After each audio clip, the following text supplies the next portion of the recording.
नमस्ते।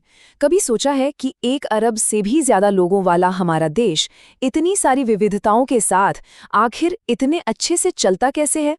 तो आज हम उसी किताब की गहराइयों में उतरने वाले हैं जो इस देश की आत्मा है, हमारा संविधान। हम इसके कुछ ऐसे पन्ने पलटेंगे जो हमारे अधिकारों, हमारे शासन और हमारे भविष्य की कहानी कहते हैं। तो चलिए सीधा सवाल पर आते हैं। भारत का जो ये इतना बड़ा लोकतंत्र है, इसकी सबसे मजबूत ढाल क्या है? वो कौन सी एक चीज है जो इसे हर मुश्किल से बचाकर रखती है? जवाब बहुत सीधा है पर गहरा भी। हमारा संविधान। देखिए, ये सिर्फ नियमों की एक किताब नहीं है। ये तो एक धड़कता हुआ दिल है, एक जीता जागता दस्तावेज है जो करोड़ों भारतीयों की उम्मीदों को अपने अंदर समेटे हुए है। तो आज का हमारा सफर 5 हिस्सों में बटा है। सबसे पहले बात करेंगे उन मौलिक अधिकारों की जो हमें एक नागरिक होने के नाते मिले हैं। फिर देखेंगे कि आखिर ये देश चलता कैसे है, इसकी मशीनरी काम कैसे करती है। थोड़ा इतिहास में झांकेंगे और संविधान के कुछ जरूरी बदलावों को समझेंगे। और फिर लोकतंत्र की असली ताकत यानी जमीनी स्तर पर लोकतंत्र को महसूस करेंगे। और आखिर में हम ये समझेंगे कि ये किताब क्यों एक जीवंत दस्तावेज है। चलिए तो अपनी यात्रा का पहला अध्याय शुरू करते हैं। मौलिक अधिकार। ये सिर्फ कुछ कानून नहीं है, ये वो वादे हैं जो संविधान अपने हर एक नागरिक से करता है। सुरक्षा का, सम्मान का और बराबरी का वादा।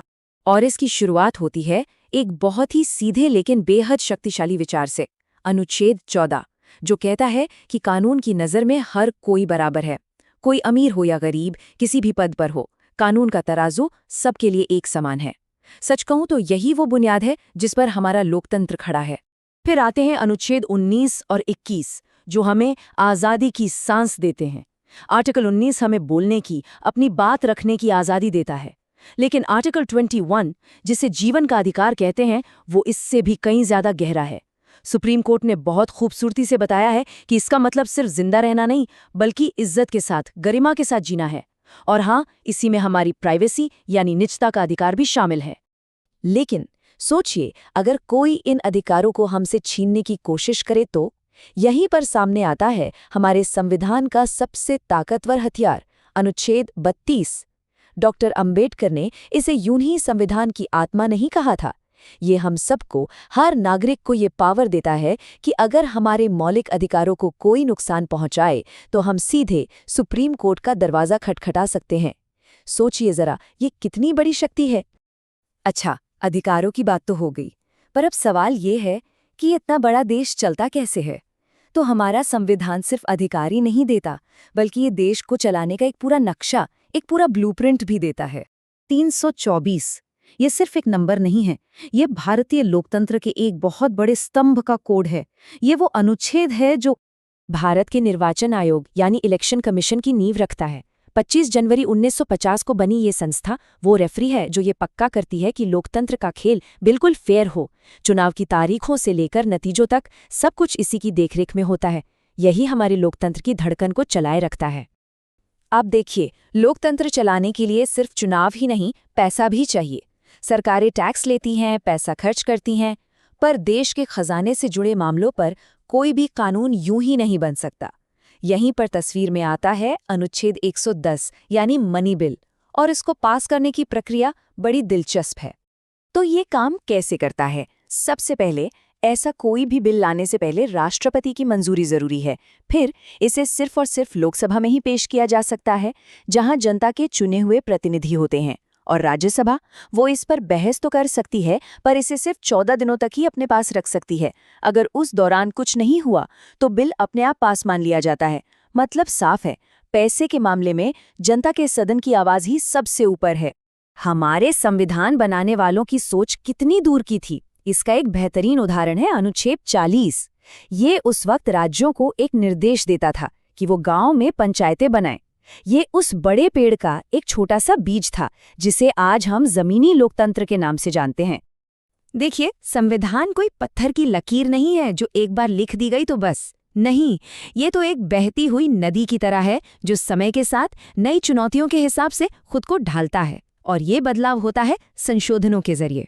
और जब भी संशोधनों की बात होती है तो 42वें और 44वें संशोधन का जिक्र जरूर आता है।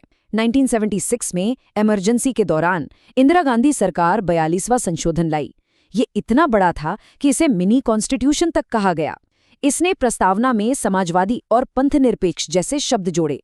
लेकिन फिर 1978 में मोरारजी देसाई सरकार ने 44वें संशोधन से इसके कई विवादित हिस्सों को बदल दिया ताकि शक्तियों का संतुलन बना रहे।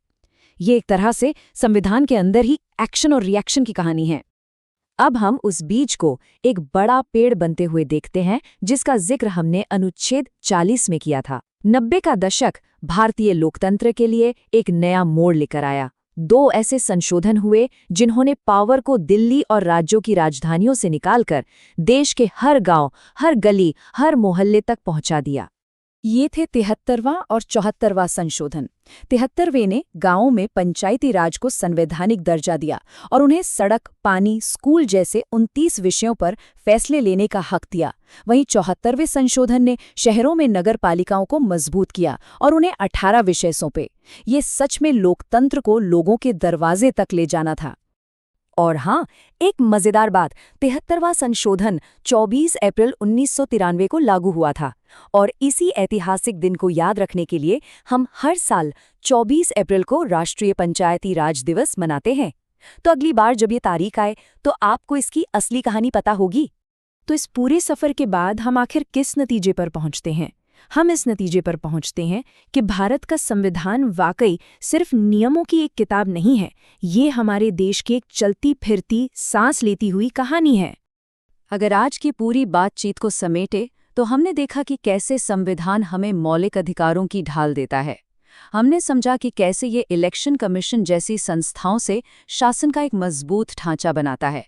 हमने ये भी देखा कि कैसे ये संशोधनों के जरिए समय के साथ खुद को बदलता और बेहतर बनाता है। और सबसे ज़रूरी, हमने महसूस किया कि कैसे ये लोकतंत्र की जड़ों को गांव-गांव तक सींचता है।